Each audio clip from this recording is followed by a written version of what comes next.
자, 그래서 1970년에 어떤 일이 일어나냐. 이게 이제 주유소 앞에 걸려있는 그런 판넬인데, No gas bone dry, bone dry, 씨가 말랐다.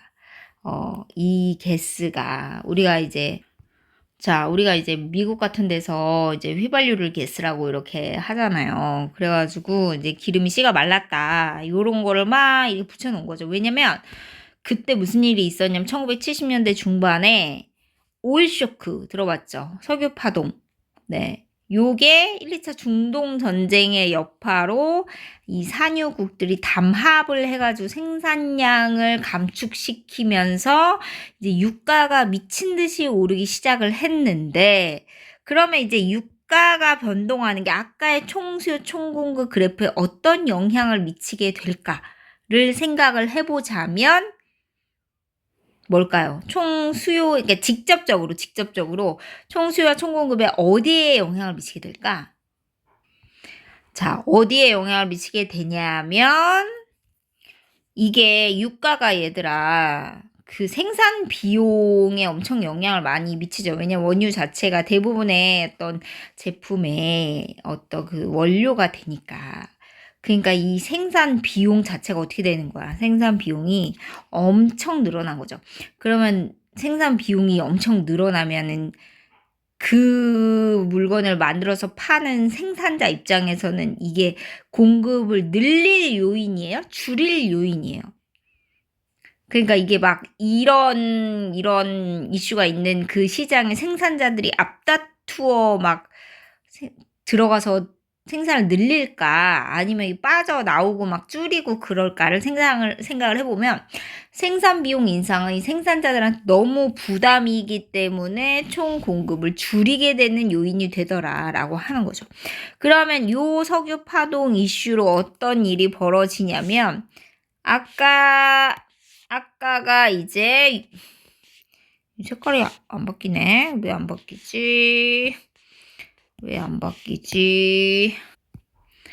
자, 아까랑 비교를 해보면 요 총 공급의 감소가 어떤 영향을 가지고 오냐면 물가를 올려요. 물가를.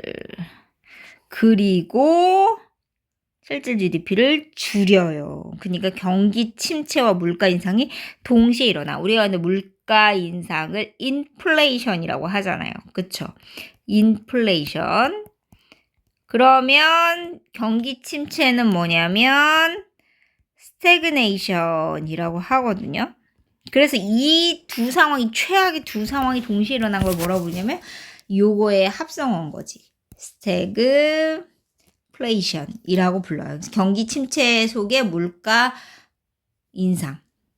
그래서 스태그플레이션 상황이 나타난 거지. 근데 이게 너무 최악의 상황이고 이 최악의 상황에서 정부가 기존처럼 총수요를 관리하는 어떤 정책을 해본들 지금 총수요를 올리면 얘들아 총수요를 증가 다시 시키면 물가가 너무 올라. 물가가 너무 치솟게 되는 거지.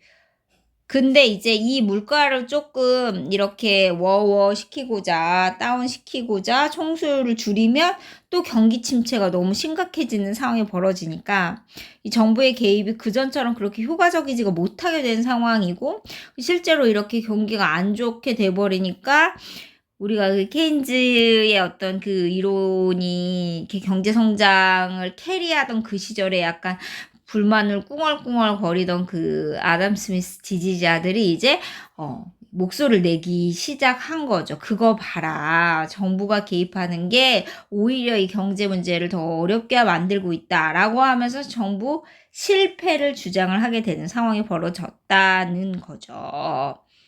자, 이 사람은 이제 그 하이에크라고 한 사람인데 이 사람도 이제 아담 스미스의 이론을 지지하는 그런 계열인 거죠.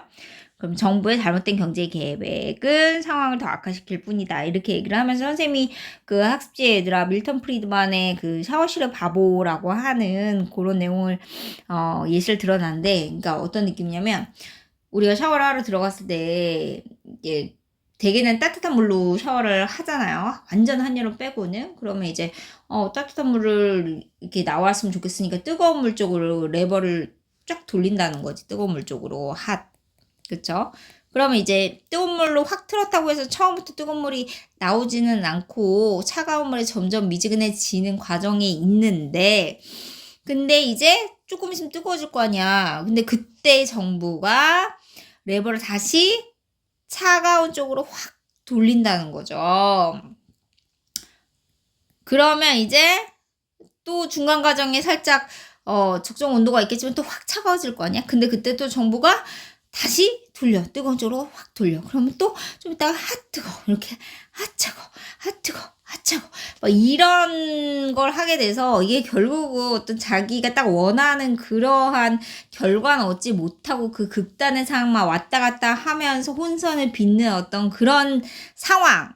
이게 레버를 확확 돌리는 게 이제 정부의 개입을 얘기하는 건데, 그런 바보 같은 상황을 초래하게 될 것이다 라고 얘기하면서 정부 개입하면 안 돼 라고 이제 주장을 하는 입장인 거지. 그쵸? 이제 그러면서 이런 학자들이 그래, 역시 아담 스미스가 얘기했던 건드리지 않고 내버려 두는 게 맞았어 라고 다시 그 자유방임주의로 돌아가야 돼 라고 얘기하는 게 얘들아 신자유주의. 그럼 신자유주의에서 뭐를 얘기하냐? 일단 케인즈가 얘기했던 걸 다 반대하겠죠.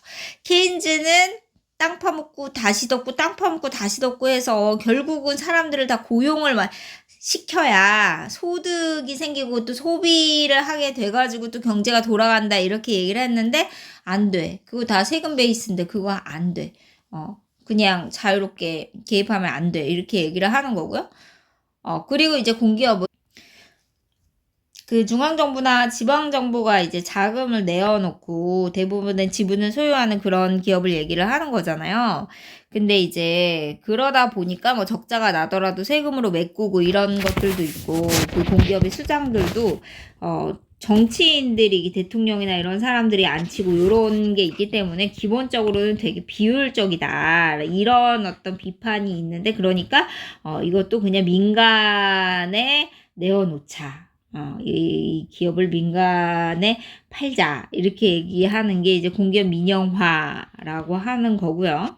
그리고 이제 여러 가지 규제들이 있는데 이 기업들의 자유로운 어떤 그 경제 활동이 굉장히 방해가 되니까 규제를 풀어야 된다. 이렇게 얘기하는 쪽이 신자유주의라고 할 수 있는 거죠. 근데 이제 여기서 말하고 하는 이 고용을 국가가 적극적으로 이렇게 만들어주는 정책이나 아니면 이 공기업이라고 하는 그런 존재나라고 하는 거, 그리고 규제도 마찬가지인데 이게 다 동전의 양면이 있는 거잖아요. 사실은 이 고용 정책을 펼치면 이 일자리를 정부가 적극적으로 만들어주면 이제 국민 입장에서 도움이 되는 측면이 있죠. 그리고 이 공기업 같은 경우에도 사실은 민간으로 돌리지 않아야 하는 어떤 분야가 있는 거 아니냐. 예를 들면 대중교통, 뭐 철도라고 하는 전기, 뭐 이런 도로, 이런 것들은 기본적으로 국가가 안정적으로 공급을 해야 이게 소득과 상관없이 누구라도 기본적인 어떤 삶의 질을 유지하는 데 도움이 될 수 있지 않냐. 철도도 얘들아, 그게 그 정말 시골의 지방의 어떤 그런 지역 같은 데는 사실 오가는 사람 별로 없으니까 돈이 안 되는데, 그리고 민간에 넘기면 그쪽으로 기차 안 다니겠죠. 그럼 이제 그분들이 거기 사시는 그 몇 안 되는 분들이지만 그분들이 어떤 그 서비스를, 철도 서비스를 누리지 못하는 어떤 불편함을 겪게 되는데 그게 맞는 거냐, 이런 문제 제기를 할 수 있는 거죠. 규제도 사실은 소비자나 노동자의 안전을 위해서 꼭 필요한 것들이 있는데 그게 기업의 영리 활동에 도움이 안 된다라는 이유로 규제를 없애는 게 맞는 거냐라고 하는 거는 우리가 또 생각해 보아야 할 부분들이 있는 거죠. 그렇죠? 어쨌든 이거는 이제 신자유주의자들, 작은 정부와 자유로운 시장 강조하는 사람들의 이런 입장이었는데, 근데 이런 것들이 또 신자유주의가 강조되는 그 시기에 막 득세를 하다가 또 어디서 살짝 살짝 이렇게 사람들이 또 이거에 대해서 한번 이렇게 현타를 느끼게 됐냐면 2007년에 우리가 금융위기라고 하는 게 있었어요. 뭐 리먼 브라더스 사태 뭐 이렇게도 부르고 뭐 서브프라임 모기지 사건 이렇게도 부르는데 일단 기본적으로 미국에서 이런 금융과 관련된 어떤 업계와 그 관련 당국이 전혀 개입을 안 하고 너무 방만하게 탐욕을 부리게 됨에 따라서 뭐 미친 듯이 그 주택 대출을 막 해주게 되는데 그게 이제 부도가 나고 그러니까 이제 도미노처럼 이게 다다다다다다 부도가 나고 그러면서 이게 전 세계적으로 이 경제 위기를 파급한 그런 사건이었거든요. 그래서 이제 사람들이 아 역시 규제라는 건 좀 필요하다. 이게 자본의 흐름대로 그냥 내버려 뒀을 때 이 전 세계인들에게 미치는 그 악 영향이라고 하는 게 너무 크다라고 하는 어떤 그런 경각심을 주게 된 사건이었죠. 그렇죠. 그러니까 하여튼 지금도 이제 모든 나라에서 이제 시장의 자율성을 더 존중해줘야 하냐, 아니면 정부가 적정하게 개입을 해야 되냐.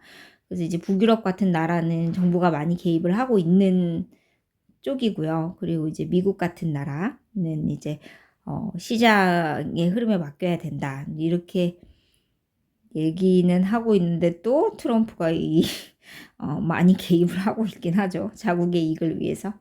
네. 하여튼 그런 상황입니다. 자, 네, PPT로는 여기까지 하고요.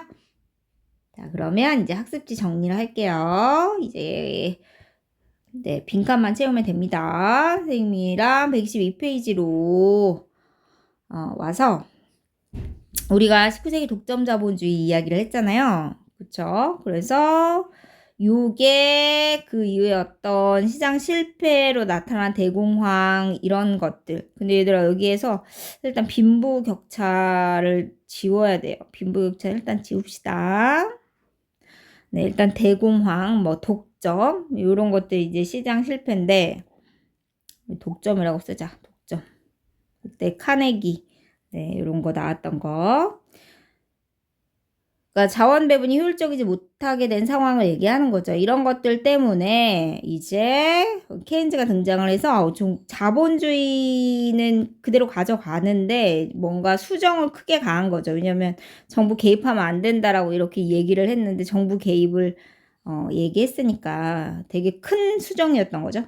근데 요런 한편 또 요쪽에서는 그 아까 말했던 그 사회주의 계획 경제에 대한 사상이 이제 흘러나오기 시작했고요. 그거에 영향받은 나라들이 네, 사회주의 국가가 되었죠. 근데 그러다가 결국 경제적으로 너무 어려워지면서 그 나라들도 이제 시장 경제를 도입하고 있는, 그래서 중국도 그렇고 베트남도 그렇고 그러고 있죠. 요게 한 축으로 일어나서 혼합 경제가 나타났고요. 또 한 축으로 이게 주류죠. 수정 자본주의, 케인즈는 수정 자본주의가 일어났는데 정부가 개입을 했는데 정부의 개입이 그닥 도움이 안 되고 오히려 더 경제를 혼란스럽게 만드는 정부 실패가 나타나네. 역시 다시 돌아가는 게 좋지. 나가 한번 있었던 자유방임주의니까 신자를 new를 붙여서 신자유주의. 아까 스태그플레이션의 영향을 받았다라고 얘기 나오니까 개입 축소, 작은 정부, 민영화, 복지 축소, 규제 축소 이런 것들을 얘기했던 일련의 흐름이에요. 일련의 흐름. 요거는 선생님 컴팩트하게 정리를 한 거고요. 여기는 이제 좀 더 자세하게 살을 붙인 건데 아마도 여기서부터 안 했을 거예요. 그래서 여기 다시 한번 보면 여기 지금 얘들아 자유방임주의 국부론에 대한 이야기를 내버려 둬라. 개입하지 마라. 그렇게 얘기를 했다 그랬잖아. 근데 시장에 내버려 뒀는데 아까 아담 스미스가 내버려 두면 자원이 효율적인 분배가 이루어진다 그랬는데 자원이 효율적인 분배가 이루어지지 않는데 분명히 내버려 뒀는데 효율적이지 않는데 그런 상황이 나타나게 되는 거 시장 실패라고 얘기를 하는데 대표적으로 독점. 왜냐면 아까 그 선생님 PPT에서 카네기 뭐니 록펠러 이런 것들 얘기를 했는데 이제 독점을 하게 되면 일단은 가격을 굉장히 높게 받을 게 되겠죠. 근데 이제 그게 그 독점 기업의 이윤으로 고스란히 흡수가 되는데 그게 사회 전체적으로 보면 그것이 사회 전체 이익이 되냐? 그건 아니라고 하는 거죠. 왜냐면 기본적으로 아담 스미스의 그 이론은 경쟁이 포인트예요. 경쟁을 해서 더 원가를 절감하면서 더 좋은 퀄리티로 만들어내는 과정에서 우리가 효율적인 배분이 되는 거다. 이렇게 얘기를 했는데 이렇게 합병을 해버려가지고 독점화가 되게 되면 경쟁이라고 하는 게 없어지는 거잖아요. 그렇죠? 여기 지금 얘들아 독점 자본이 형성되는 과정에 대해서 이야기를 했는데요. 그러니까 너무 그때 그 초과 공급 일어났다고 했잖아. 너무 많이 생산돼. 너무 많이 생산되니까 팔아야 되니까 막 기업 간의 경쟁, 출혈 경쟁이 막 있는데 그 과정에서 기업 간의 어떤 이윤이 떨어지니까 망하는 작은 나라들이 작은 기업들이 생기는데 그거를 이제 의도적으로 그 거대 독점 기업이 그렇게 망하게 만드는 그런 상황에서 합병을 다 해버리면 독점을 해놓고 가격을 올리기 시작하는 그런 흐름인데 이런 것까진 몰라도 되고요. 여기 시장 실패로 이런 것들이 나타난다라고 하는 것만 네 중점적으로 보시면 되고요. 그리고 이제 왜 공황, 대공황, 아까 수급 불균형 뭐였죠? 초과 공급. 그쵸? 초과 공급은 얘들아 공급량과 수요량 중에 뭐가 더 큰 거냐면 요거. 그쵸? 그로 인한 어떤 파생적인 실업, 그다음 소비 둔화 이런 문제가 있었다.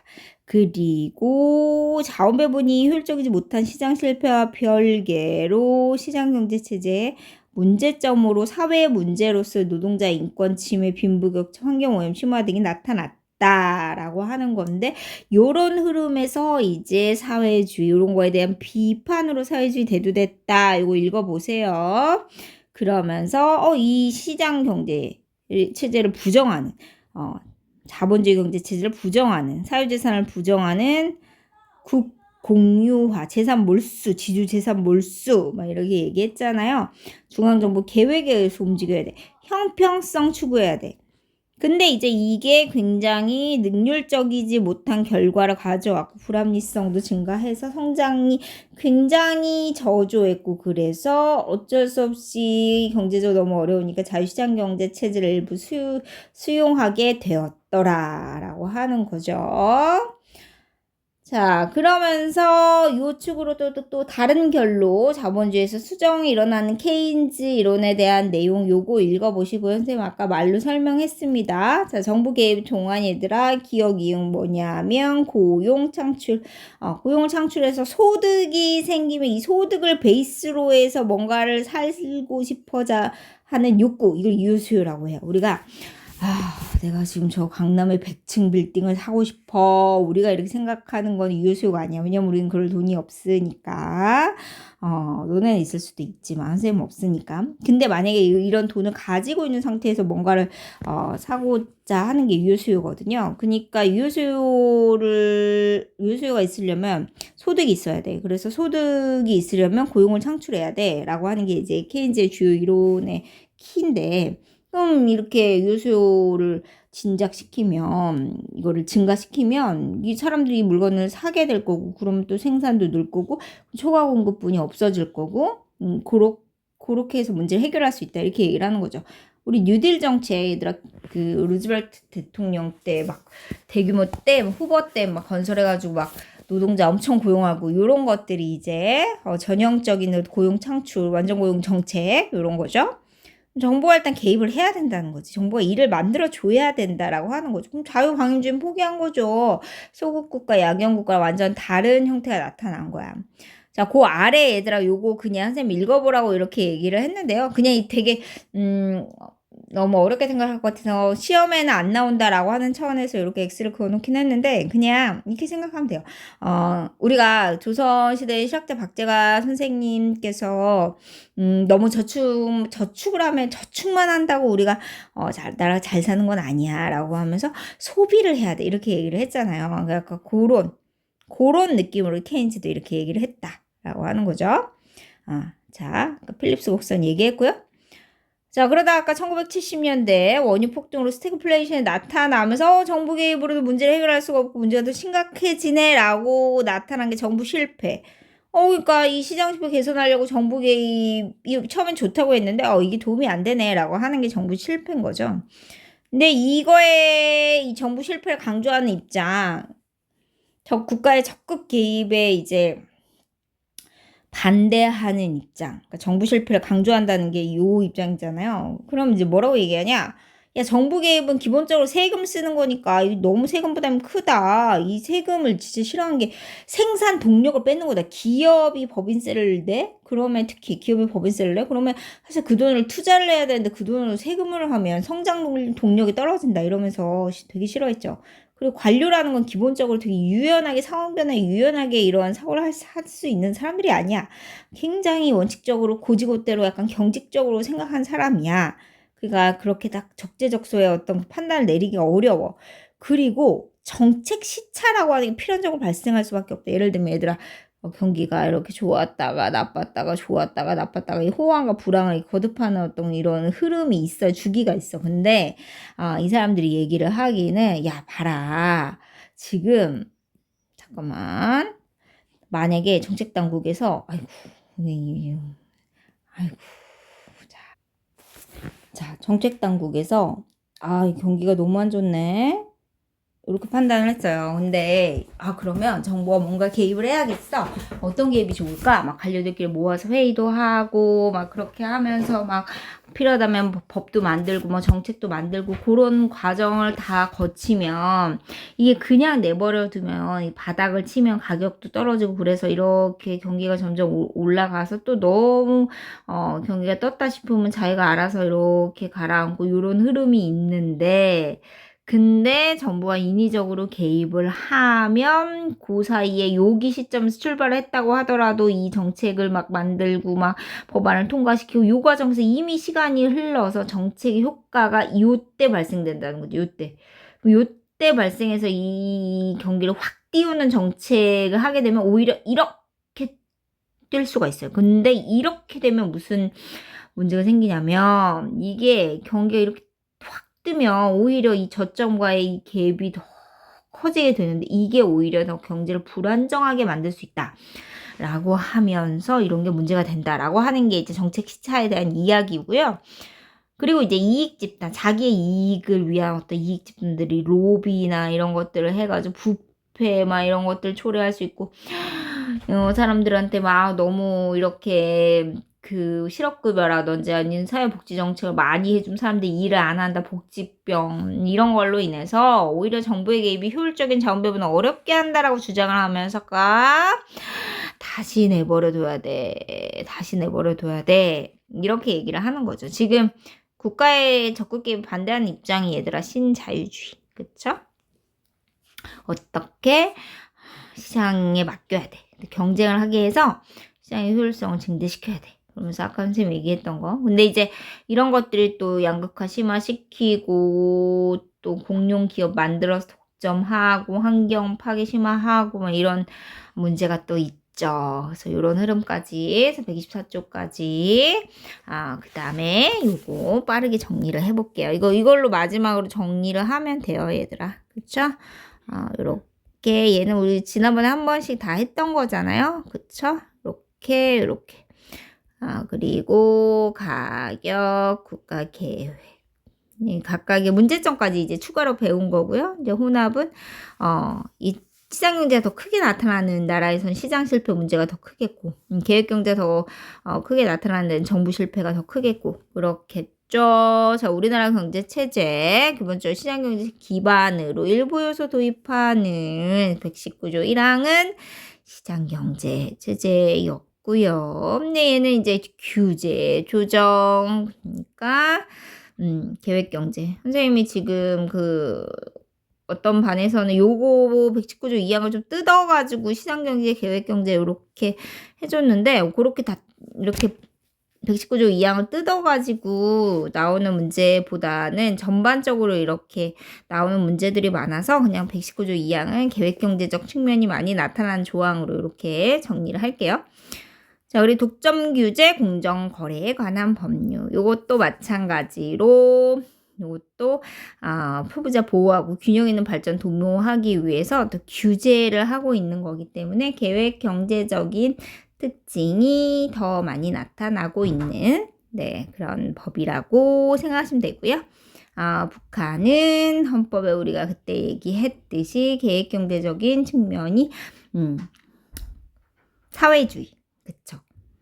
사회주의, 뭐 요런 거 사회주의, 요런 측면이 많이 나타나고 있죠. 그쵸? 자, 북한 경제 체제에 이제 외신 보도로 드러나는 뭐 주택 사유화가 부분적으로 인정되고 있다라고 하는 거 그냥 읽어보시면 돼요. 자, 오늘은 여기까지 하겠습니다. 고생하셨습니다.